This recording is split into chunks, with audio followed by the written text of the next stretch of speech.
নমস্কার বন্ধুরা, মঞ্জু কিচেনে স্বাগতম। আজকে একটা মজাদার রেসিপি আপনাদের সঙ্গে শেয়ার করব।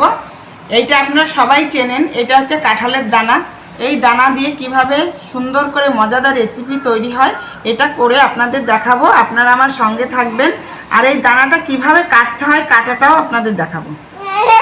দেখুন বন্ধুরা, কাঁঠালের দানাগুলি আমি কি সুন্দর করে কেটেছি।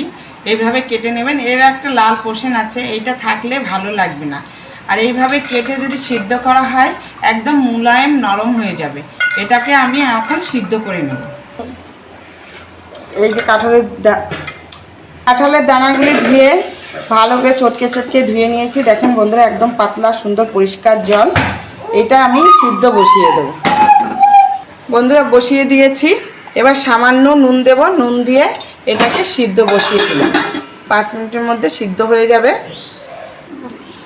5 মিনিট সময়ের থেকে 10 মিনিট সময় লেগেছে বন্ধুরা। কাঁঠালের দানা তো একটুখানি সিদ্ধ হতে দেরি লাগে। এবার আমি এটাকে ঢাকনাটা খুলে দিলাম। দেওয়ার পরে দেখুন এগুলো কত সুন্দর সিদ্ধ হয়ে গেছে। আমি একটা উঠিয়ে দেখাচ্ছি। একদম নরম হয়ে গেছে। এখন আমি এটাকে নামিয়ে নেব। কাঁঠালের দানাগুলি সিদ্ধ হয়ে গেছে, নামিয়ে নিয়েছি বন্ধুরা। এবার আমি একটু উপকরণ বানিয়ে নেব। ওটাকে কিভাবে মাখতে হবে সেই উপকরণগুলি একটু ভেজে নেব। শুকনো লঙ্কা দিয়ে দিয়েছি। শুকনো লঙ্কাগুলি সুন্দর করে ভেজে নেব। একটু নুন দিয়ে দিই, তাহলে ভাজতে সুবিধা হবে আর দানাগুলো কালো হয়ে যাবে। লঙ্কাগুলি সুন্দর করে একদম কালো কালো করে ভেজে নেব। শুকনো লঙ্কাটা কত সুন্দর হয়েছে বন্ধুরা, কালো হয়ে গেছে।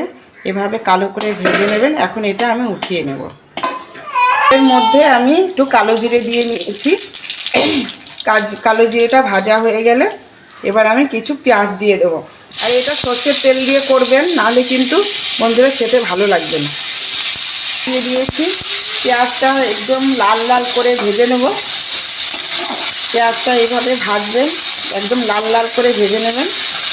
স্বাদ মতো নুন দিয়ে দিলাম একটু, আর একটু হলুদ দিয়ে দিলাম কালারটা সুন্দর আসার জন্য। কালারটা সুন্দর আসবে, একটু হলুদ দিয়ে দিলাম। এবার এটা আমার হয়ে গেছে। এটা এখন আমি নামিয়ে নেব। এটা আমার হয়ে গেছে। এটা এখন আমি নামিয়ে নেব। এটা এইভাবে নামিয়ে নিয়েছি। কত সুন্দর সিদ্ধ হয়ে গেছে। এবার আলুটা যেভাবে করে মাখে এটা সেইভাবেই মাখা হবে। দেখুন এইভাবে নরম করে নিতে হবে। নরম করে নিয়ে এর উপকরণ দেখুন, পেঁয়াজ ভাজা, লঙ্কা ভাজা, এরপরে নুন দিয়ে রেখেছি স্বাদ মতো, আর ধনিয়া পাতা আর কাঁচা তেল দিয়ে মাখবো। দেখুন নুন দিয়ে লঙ্কা দিয়ে সুন্দর করে দেখুন লঙ্কাটা খুব সুন্দর হয়েছে। দানাগুলি খুব কালো কালো হয়ে গেছে। লঙ্কা ভাজা যত ভালো হবে তত খেতে টেস্ট লাগবে। এইভাবে ধনে পাতা দিয়ে, লঙ্কা দিয়ে, পেঁয়াজ দিয়ে এইভাবে মাখতে হবে। এইভাবে মেখে নিতে হবে। এইভাবে মেখে নিলাম। মেখে নিয়ে এগুলি এর মধ্যে দিয়ে দেব।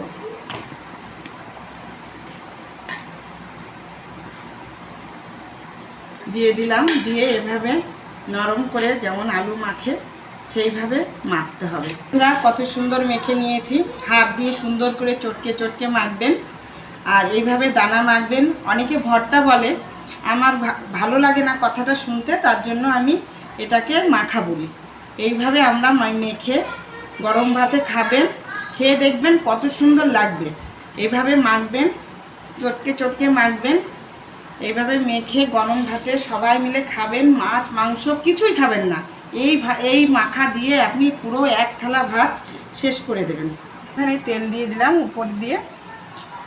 আমার মাখাটা কেমন লেগেছে বন্ধুরা, আপনারা এভাবে মাখিয়ে খেয়ে দেখবেন, কমেন্ট করবেন। আর নতুন নতুন ভিডিও পাওয়ার জন্য সাবস্ক্রাইব করে রাখবেন। আর যে যেখানে আছেন, কোথা থেকে দেখছেন আমি জানি না, সবাই এভাবে মেখে খাবেন। খেয়ে আমাকে কমেন্ট করে জানাবেন।